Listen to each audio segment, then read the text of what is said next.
Aujourd'hui, je suis avec Henri. Comment ça va, Henri? Ça va très bien. On est à Hong Kong, tout va bien. Tu vois, le temps est beau. On boit du bon vin, vient de France. Un bon vin qui vient de France. C'est génial. De la famille Fanara.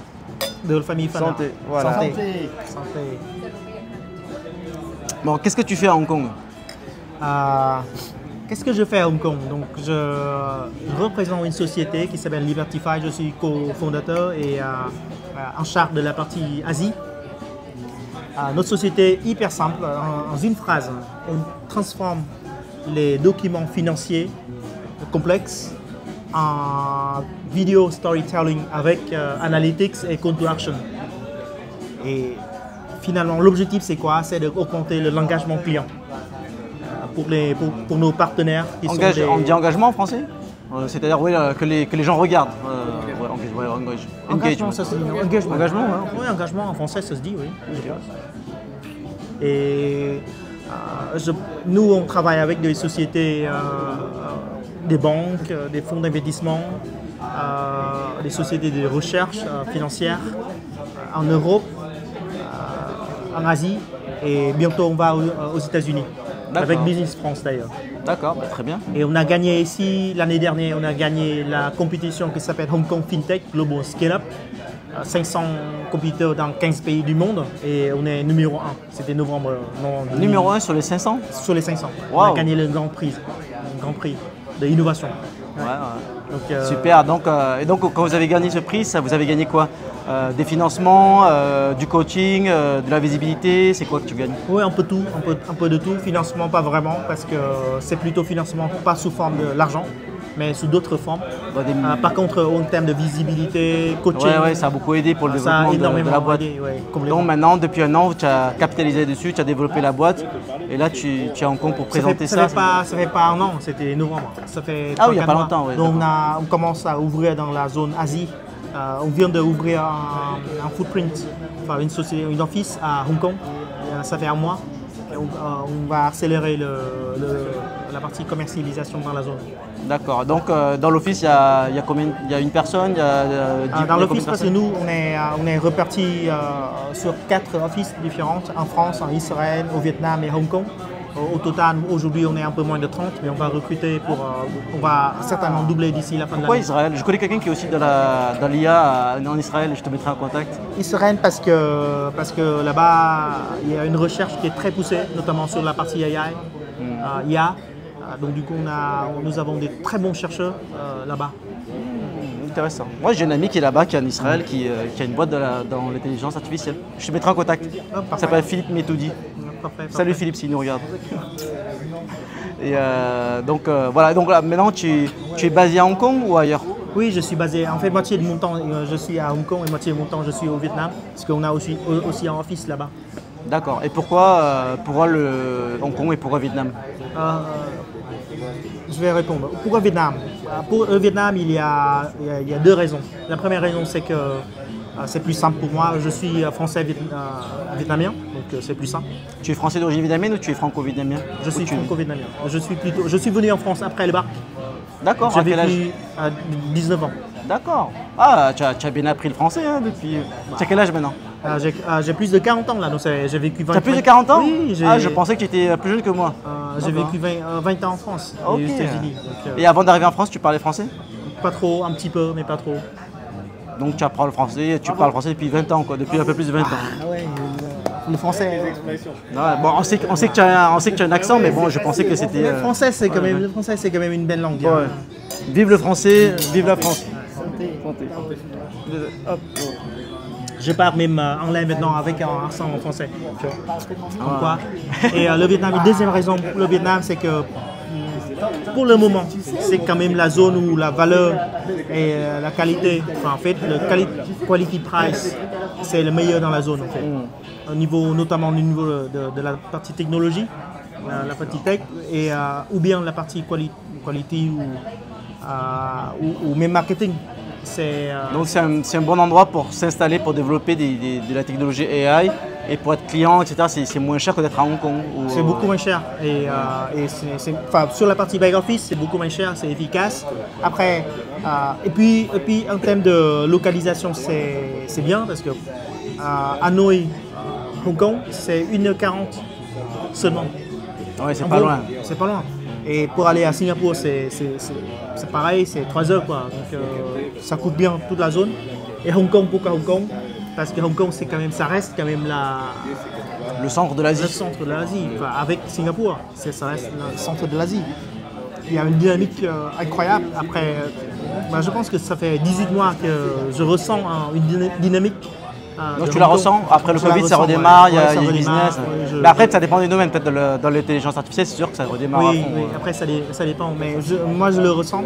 Et troisième chose, c'est qu'on est très supporté à Hong Kong par le gouvernement, par les... Oui, il y a plein d'initiatives pour faire venir des capitaux étrangers, des étrangers qui ont de la valeur ajoutée. Et on a gagné la compétition, donc ça nous a beaucoup aidé aussi. Ouais. Donc Hong Kong, c'est un choix... professionnel et Vietnam de coût et aussi personnel parce que c'est aussi personnel. Tu viens de Hanoï ou de Je viens de Hanoï. J'ai un footprint aussi à 50 mais je viens de Hanoï. D'accord. Est-ce que je peux demander comment tu es arrivé en France et qu'est-ce qui t'a donné envie d'aller en France? C'est pour les études, j'imagine, tu as 19 ans? C'est pour les études, oui. J'avais une bourse pour venir en France. D'accord, une bourse par qui? Une bourse par le gouvernement français. D'accord. Et à l'époque, j'avais le choix entre 3 pays, les États-Unis, Australie et la France. Et j'ai demandé à mes grands-parents. Et ils m'ont dit quoi? Mais de quoi tu réfléchis là? Il n'y a pas à réfléchir, tu vas en France, c'est le pays de l'amour. Tu vas en France. Et donc du coup, je suis venu. Ils ont raison. Ils ont raison. Et quand tu es arrivé en France, tu étais où? Tu étais à Paris? Non, les 2 premières années, j'étais à Lyon. Ensuite, je suis venu à Paris pour les études. J'étais à Palaiseau, Polytechnique. Ouais. Polytechnique, donc Paris, à 20 km. Et avant ça, à Lyon, tu étais en prépa? En prépa intégrée à l'INSA de Lyon. D'accord, ouais. Donc tu avais déjà quand même un bon profil au Vietnam. Oui. Tu as quoi comme formation? Tu es école locale vietnamienne, école internationale? À l'époque, il n'y avait pas de l'école internationale au Vietnam, mais c'était local, mais c'était top du pays, quoi. Donc tu fais partie. Donc tu as une bonne scolarité au Vietnam, tu es un élève brillant. Il y a eu des bourses, tu as fait ta candidature et tu l'as obtenue. Oui, j'ai obtenu. D'accord. Ça s'appelle comment cette bourse? Je ne me rappelle plus, mais c'est un truc gouvernemental, je sais plus. Mais je sais que c'est gouvernemental, c'est pas privé. C'est gouvernemental. C'est le gouvernement français qui propose ces bourses à différents endroits. D'accord. Donc je suis passé par l'ambassade. D'accord. Donc tu as postulé ambassade de France au Vietnam, tu as eu la bourse et donc tu es allé en France, à Lyon, 2 ans, Polytechnique. C'est ça. Et après super. Donc combien d'années? 3 ans, 5 ans, combien d'années à Polytechnique? Polytechnique c'est 3 ans, 2 ans à l'école et puis une 3e année qui est l'année où on fait un double diplôme. Un master double diplôme que j'ai fait avec ENS, et en fait c'est un truc entre trois écoles, UNS et Télécom. C'est un master en mathématiques appliquées. Donc, et après tes études à Polytechnique, tu es resté un peu en France ou tu es parti Non, je suis resté longtemps en France et j'ai travaillé dans plusieurs domaines. D'abord, j'ai travaillé dans la banque. Ouais. Je faisais partie de toute petite équipe de 5 personnes qui a fait le trading system pour la Société Générale, maintenant qui est toujours les gens utilisent. Chaque journée, il y a une centaine de milliards qui passent par ce système. Ensuite, j'ai rejoint des startups en fintech qui a été vendu à une société américaine, un fonds américain, 60 millions. Ensuite, j'ai travaillé dans le conseil en stratégie en France et aux États-Unis. Et puis, où ça aux États-Unis? Chicago. Ensuite, j'ai rejoint une société qui s'appelle Louvre Hôtel, qui possède les marques comme Compagnie, Première Classe, Kyriat, tu dois connaître. Les hôtels, ouais. Les hôtels. 1600 hôtels dans le monde.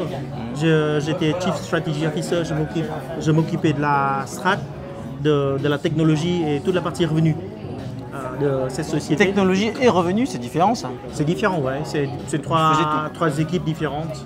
Les stratégies, globalement, c'est la stratégie? Non, stratégie, c'est une équipe stratégie, innovation, c'est une équipe. La partie tech, c'est l'IT, quoi. Donc le chief technologie, le CIO est sous ma responsabilité, il reporte directement à moi. D'accord. Moi, je reporte au CEO. D'accord. Et ensuite, c'est la partie revenu qui est une autre équipe qui gère le revenu. Donc ton poste, c'était quoi? Mon poste, l'intitulé, c'est Chief Strategy Officer. Bon, stratégie. Mais c'est juste scope le nom, quoi. Mais le scope, il est un peu plus large. Et C'est voilà. bien, ouais. D'accord. Et après Et ensuite, en 2021, j'ai décidé de rentrer au Vietnam pour vivre plus près de mes parents. Ils sont âgés. Et j'ai un frère qui est aux États-Unis. Donc il est tout seul, quoi. Du coup, j'ai décidé de rentrer. Donc j'ai pris le poste de CEO d'une boîte au Vietnam de 2000 personnes. Et ensuite, mais en fait, c'est toujours la passion de la technologie qui me rattrape. Et voilà. Wow, super intéressant. Est-ce qu'on peut parler un peu au niveau personnel quand tu es arrivé en France? C'était comment? C'était facile, c'était difficile? Tu as aimé tout de suite? Je ne peux pas dire que c'était facile au début, mais c'est pas si difficile que ça. Pourquoi? Parce que j'avais beaucoup de chance. J'étais à l'INSA de Lyon, c'était la première année où ils ouvrent la porte à des Asiatiques. Pourquoi avant c'était Avant il n'y avait pas ça. Il y avait pas. Que des Français? Non, pas forcément, mais ils ont ouvert quand même vraiment une filiale où ils ont intégré 6 Asiatiques, donc 3 Vietnamiens et 3 Chinois à l'époque. Nous sommes la première promotion. D'accord. Donc mes amis, ils étaient intéressés, sinon ils n'auraient pas choisi. Donc moi j'avais des très bons amis de l'INSA de Lyon et je le remercie s'ils nous regardent en vidéo parce que j'ai passé 2 années exceptionnelles là-bas. Je ne parlais pas trop français. Mais les cours, ils étaient en français ou en anglais? Les cours étaient en français. Et donc, mais tu arrives, tu ne parles pas français, donc tu as tout appris sur le tas, tu te débrouilles Pas forcément, comment? j'ai parlé un petit peu et puis je suis arrivé pendant l'été et j'avais 1 mois et demi d'apprentissage. Intensif du français. Intensif et du après français. tu t'en sors. Après je m'en sortais parce que quand même c'est des matières qui étaient plus mathématiques, physique, Ouais, et tout, bon, c'est tu langage comprends, ouais, universel, d'accord. tu vois. C'est pas de la littérature quoi, tu peux Non. dire. Et puis mes amis ils étaient très proches de moi, on était tous en internat, donc on était très proches, on passait tout le temps ensemble. Et je ne pouvais pas parler d'autres langues que le français, donc ça progresse Ah oui, parce que les Français ne parlent pas anglais. Enfin, alors, non, c'est pas ça. C'est pas ça, mais je me suis forcé de parler français aussi. D'accord. Et ça passait. Et puis toutes les vacances, ils m'ont invité chez eux. Je passais tous mes vacances chez mes amis. Donc tu as fait exprès d'être dans une démarche d'être avec des Français pour parler français pour vraiment. Oui, et en plus, moi j'aimais bien. Ouais. J'aimais bien. Ma copine, elle est française aussi. Ta copine à l'époque? À l'époque, oui. Ouais. Et maintenant tu es marié, tu as une copine? Oui. Mais ma copine à l'époque, mais après ça, bien évidemment, on a une autre. Enfin, on a tous une vie, tu vois, avec des changements. Mais... Et là maintenant, ton épouse est française ou vietnamienne? Oui, française vietnamienne. Française d'origine vietnamienne? Oui. D'accord. Ok. Et donc, quand tu étais à l'INSA, tu savais que tu allais faire Polytechnique ou tu... Non, absolument pas. Ouais, parce que tu pouvais faire plusieurs écoles d'ingénieurs. Et puis je savais même pas c'était quoi Polytechnique. Ouais, et je passais tu as passé les concours, tu as réussi, donc forcément tu y vas parce que c'est la meilleure. Enfin, j'ai passé plusieurs concours d'ailleurs, de tous en fait. Centrale, mine, Polytechnique, j'ai tout passé. En fait, j'ai eu la chance parce que j'avais 2 professeurs à l'INSA qui étaient très bons. Et un maths, 2 professeurs maths qui étaient très bons et m'ont beaucoup aidé pour passer les concours. D'accord, super. Ils m'ont poussé à mort pour faire ça. Est-ce que dans ta promo, tu as défilé sur les Champs-Élysées ou quoi que ça se passe? J'ai pas défilé sur le Champs-Élysées parce que j'étais aux États-Unis à cette époque. Okay. Mes amis, oui. Tu aurais pu? J'aurais pu, mais j'étais aux États-Unis et je pouvais pas. Ah, c'est dommage. Absolument, c'est vraiment très dommage. Tu aurais bien aimé? J'aurais bien aimé. Est-ce que tu te sens...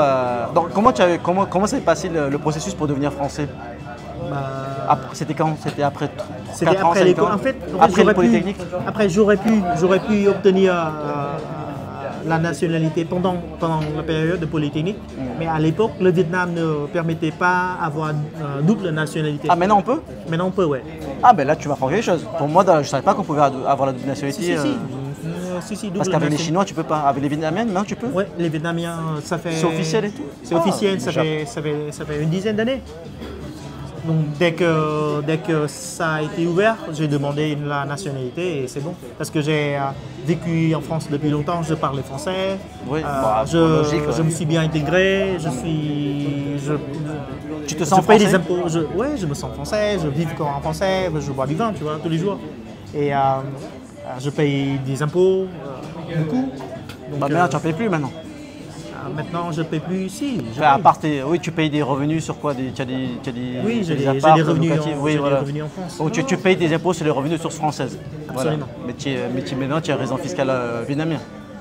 Oui. Ou hongkongais. J'ai Question les indiscrète. deux en fait. J'ai les deux. Je paye des impôts dans les deux pays.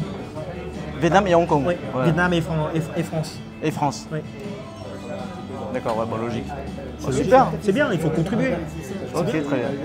Et est-ce que quand tu es arrivé en France, parce que tu as dit que tes parents ils disaient que c'est le pays de l'amour et tout ça, Mes grands-parents.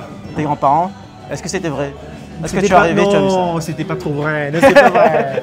Pourquoi c'est pas vrai? C'est pas vrai, c'est pas comme dans les bouquins, quoi. C'est pas comme les romans. Ça va. Je lis énormément de. Bon, tu as lu des livres, tu as vu des films. Mais c'était pas ça. Alors, tu étais à Lyon. C'était quand même triste, tu vois. Tu vas dans les métros et tout. À l'époque, c'était pas dans. À 18 ans, tu imaginais un truc qui est différent. Alors, La réalité, c'est quand même pas pareil. C'est quoi la réalité? La réalité, c'est quand même. C'était pas si moderne que ça, c'était crade. C'était.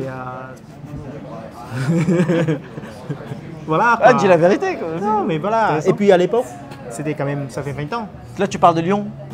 Paris et Lyon. Paris, tout, ok. Ouais. Paris et Lyon. Lyon, c'est. À la limite, Lyon, c'est encore mieux. C'est mieux que Paris? C'est mieux que Paris. Et à Pourquoi c'est l'époque. plus propre? C'est quoi? Pourquoi c'est mieux?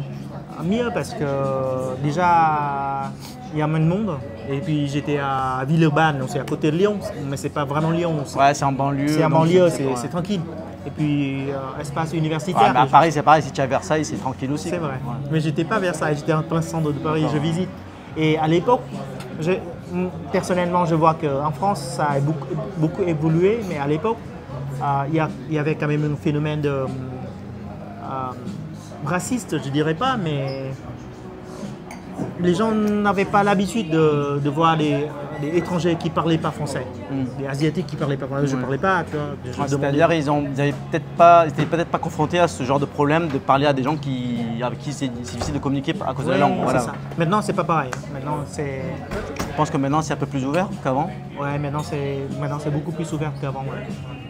D'accord. Et à l'époque, tu penses que c'était, à mon avis, c'était plus à cause de la langue que le fait d'être asiatique? Non, c'est les deux. Je pense que c'est les deux. Oui. Tu penses qu'il y avait un petit peu un côté raciste asiatique? Oui, je pense. Pourquoi? Et par exemple, il y avait quoi? Bien évidemment, j'ai eu des expériences j'ai eu des expériences, mais comme beaucoup de monde, comme beaucoup d'étrangers qui sont venus. Parce que quand tu mélanges les deux, un asiatique qui ne parlait pas la langue, qui se balade comme ça, tu vas attirer certaines personnes. C'est qui ces personnes? Qui ne sont pas forcément accueillants, tu vois.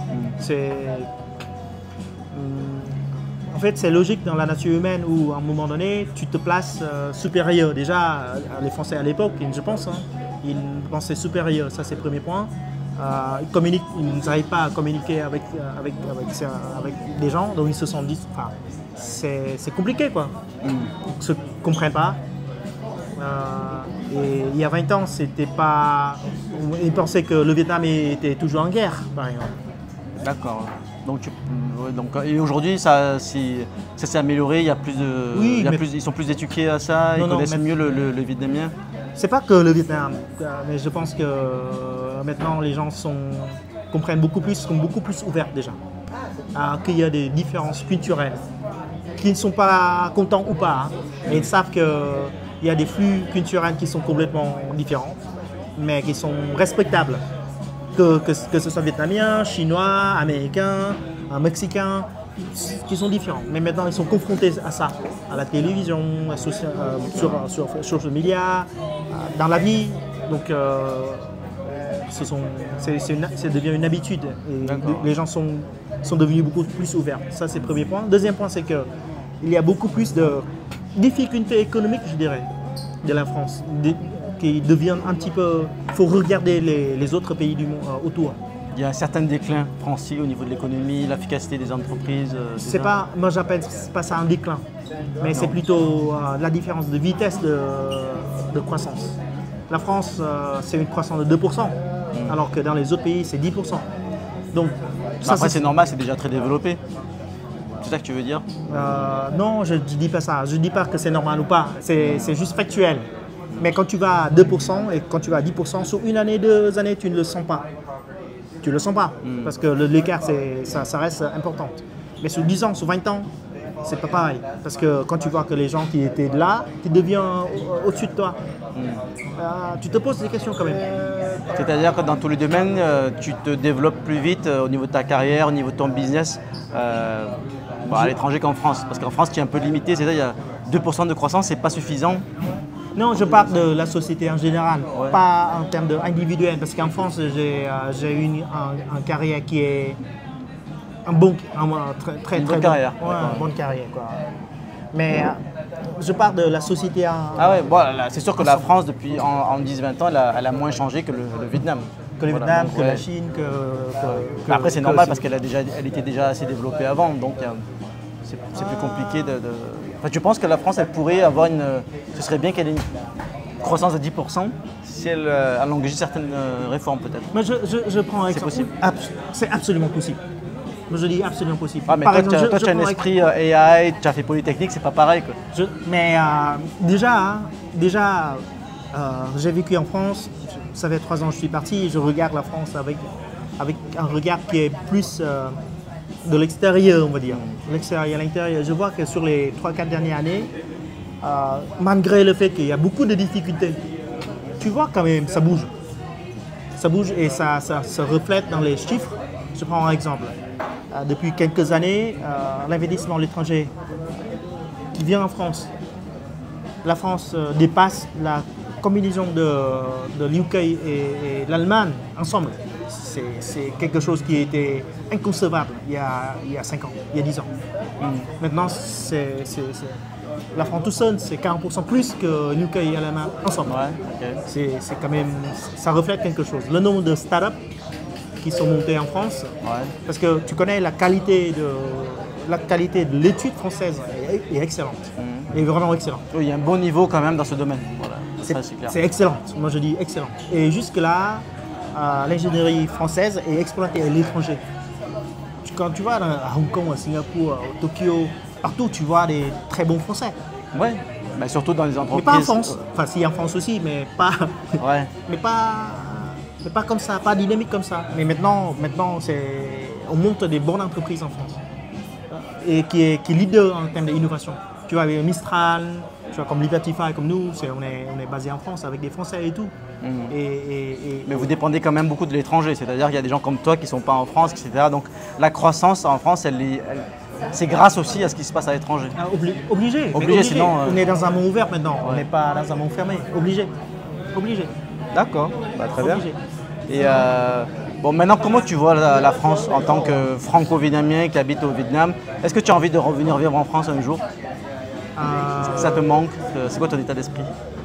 Je suis revenu en France très souvent et à chaque fois, je prends un exemple. Pendant Noël, il y a 3 mois, 4 mois, j'ai amené mes enfants venir en France. Ils ont quel âge? Ils ont 6 ans et 11 ans. Et j'ai passé 3 heures pour passer la douane française. Pourquoi? Je dis pourquoi. Parce que ils ont eu la bonne idée à Charles de Gaulle de mettre toutes les familles avec enfants sur une file à part. Et cette file-là, elle est longue de 2 km, quoi. Ça dépend des jours, mais ouais, je vois. Mais je me dis, mais c'est pas logique parce que c'est le bordel, c'est magique. Les pires, c'est les enfants. Quand ils attendent, ils ont chaud, ils crient et tout, c'est horrible. Et ils font ça. Et je me suis dit, mais c'est quoi le bon sens business ou service clientèle? Il n'y en a pas.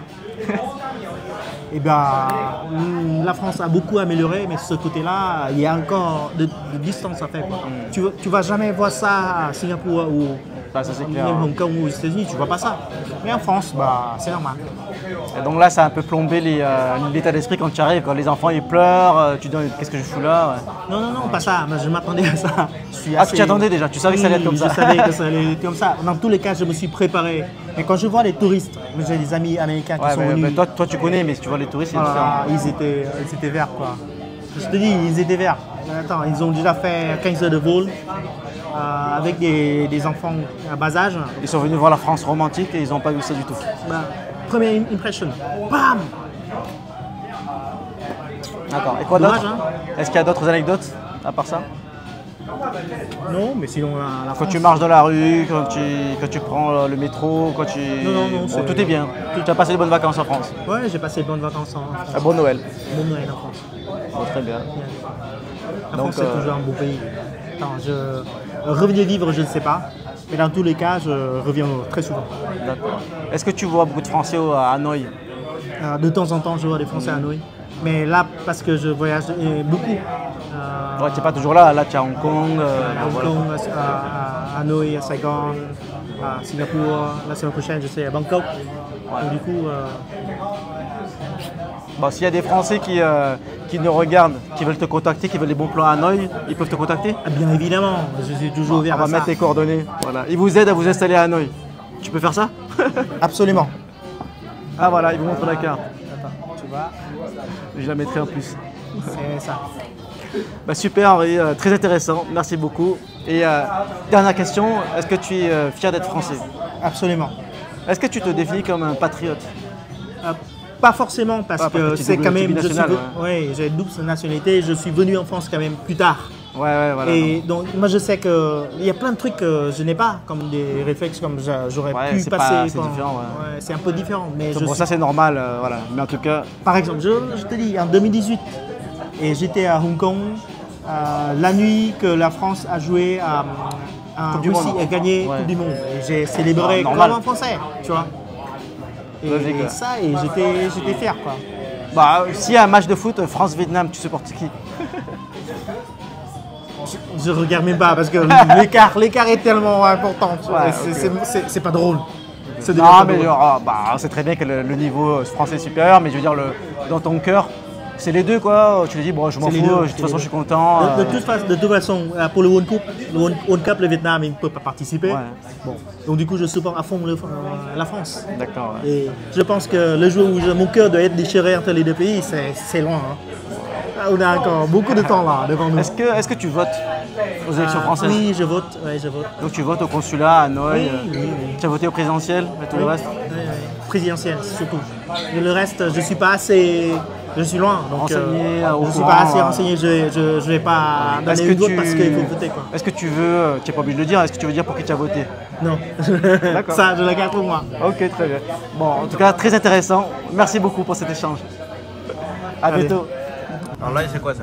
Par exemple, je prends un truc là, tu veux quoi comme couvert, quoi comme stock? Je vais prendre un truc Topics of the Day. C'est que des stocks? Là, sur Boursorama, c'est des petits stocks, ouais. C'est que des stocks français ou n'importe? Pas que français, il y a Nvidia, il y a tout ce que gère Nvidia, tiens. Nvidia, c'est ce qui a beaucoup augmenté récemment là. Oui, Nvidia, c'est beaucoup augmenté récemment. Ça, c'est les derniers news. Je prends un truc qui sont... Ah, voilà, tu vois Nvidia. Voilà. Voilà.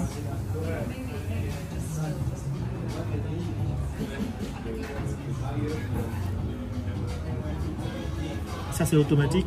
Alors ça, c'est une vidéo faite par IA. C'est ça. Crucial pour des applications comme ChatGPT d'OpenAI. Son segment automobile, bien que jeune, promet une expansion avec l'avènement de la conduite autonome. Les investisseurs attirés par Nvidia peuvent envisager ça, en fait, elle est en train de lire le test qui est donné à l'IA. Diversifier leur placement, ça, c'est sur le succès de Nvidia, témoignant de son influence dans les tendances technologiques majeures. majeures. Qu'une seule fois. Passons à présent aux informations suivantes. Vous allez l'utiliser pour toute la vie. D'accord. L'objectif de cours à un an est, selon 53 analystes, de 979,20 $, avec un maximum de 2 900,23 $ et un minimum de 483,23 $. La note des analystes, basée sur 63 opinions, tu mets un est texte et après achetée. l'intelligence artificielle fait tout L'analyse ça avec technique les, indique un support avec la à femme, avec les graphiques. 771 Mais même dollars le texte et une a résistance à été généré 974 dollars pour l'action par NVIDIA. IA. La tendance court terme est neutre, Parce que car nous sommes entre les moyennes mobiles pendant la à nuit 20 des et à centaines de 50 milliers jours. de vidéos. Donc, Les résultats trimestriels de NVIDIA Ça, c'est seront publiés complètement fin automatisé. 2024. Ok, super intéressant. Encore une vingtaine de pages. Alors Et ça c'est quoi? Ouais. On va transformer dans quelque chose qui est beaucoup plus dynamique. Donc là c'est la même chose, tu as mis un texte et... Non, ça c'est un document. Ça, Un document. C'est un document, ouais. C'est un document, une vingtaine de pages. On se transforme dans un format beaucoup plus rapide. Et ça c'est fait par ton intelligence artificielle, automatiquement. Ça c'est fait, non, je dirais c'est 80% par AI et 20% humain. Parce qu'il faut vérifier, là pour le coup c'est un document complexe, il faut le vérifier après Oui, parce que c'est c'est pro, complexe. tu l'envoies au client et tout ça, donc... Voilà. Ok, super.